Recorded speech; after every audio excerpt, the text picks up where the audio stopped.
It's stupid politics! Hi, my name is Melissa Lineberry, and I'm the host of the show Stupid Politics. And I'm going to let my panel introduce themselves today, and then we're going to get started with our topic.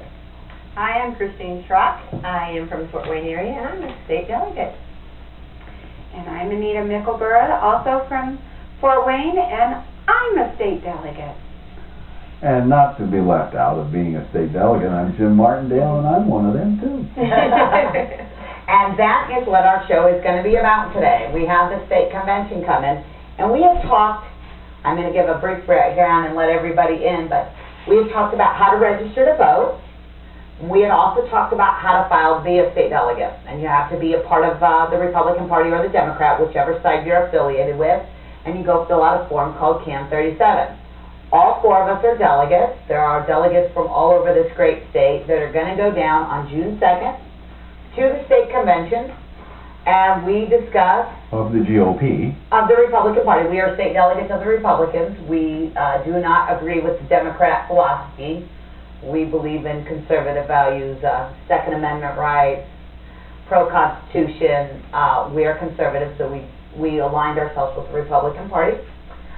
And we're going down to the state convention, and I wanted to talk a little bit about what we're going to expect and what goes on down there, because I'm really hoping next time that we get a lot more people like us that have never done this process. We are no one special.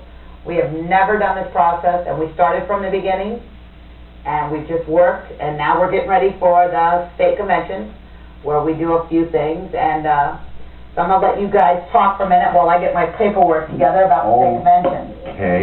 And we're probably a little remiss in that we didn't organize a few more visuals to help show our viewers, you know, a little more about how the grassroots thing works and how it builds into a statewide, from a congressional district-wide to a county-wide to a precinct, which is a neighborhood, you know, putting all those layers together to help people to see how that all works.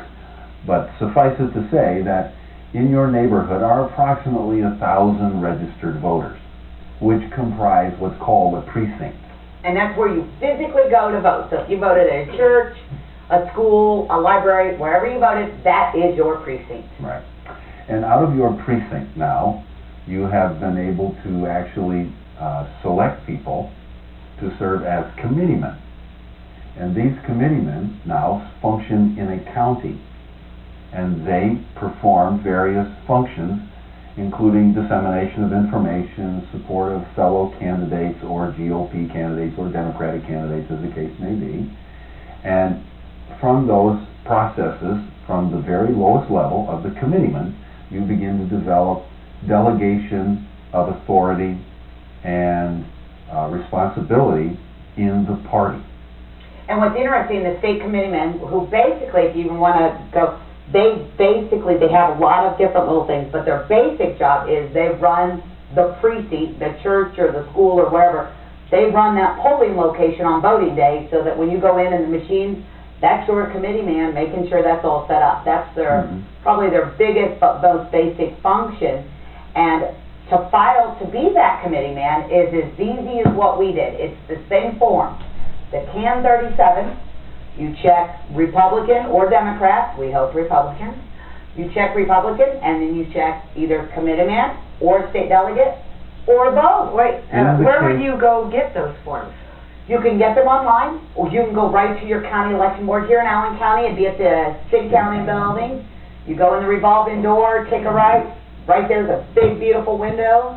It can be one, like I said, I did not, I have a great committee man in my neighborhood that's very, she's a veteran, Terry Berry in Monroeville, and did not want to run against someone that is doing a great job, because I think our goal is never to get rid of the good ones.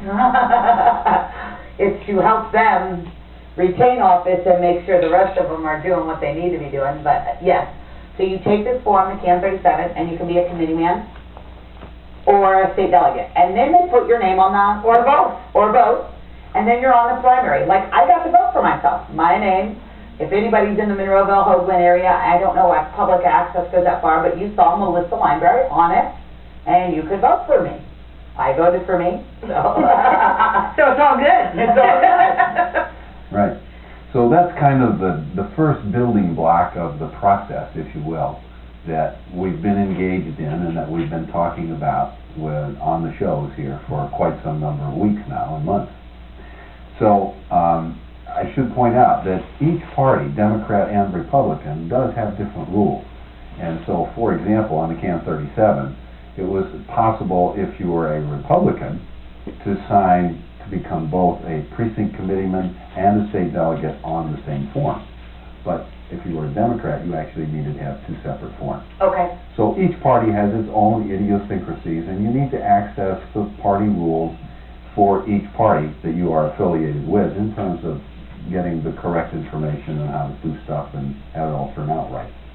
Now, from this point, after the primary has represented the opportunity where people have actually cast a vote for people to go to their party's state convention. And historically, at least in this area and most areas of the country, the number of people who actually file a CAN 37, or whatever it's called in their state, to go to the state convention is usually an inadequate number for the number of registered voters in that party who are eligible to actually go to the state convention.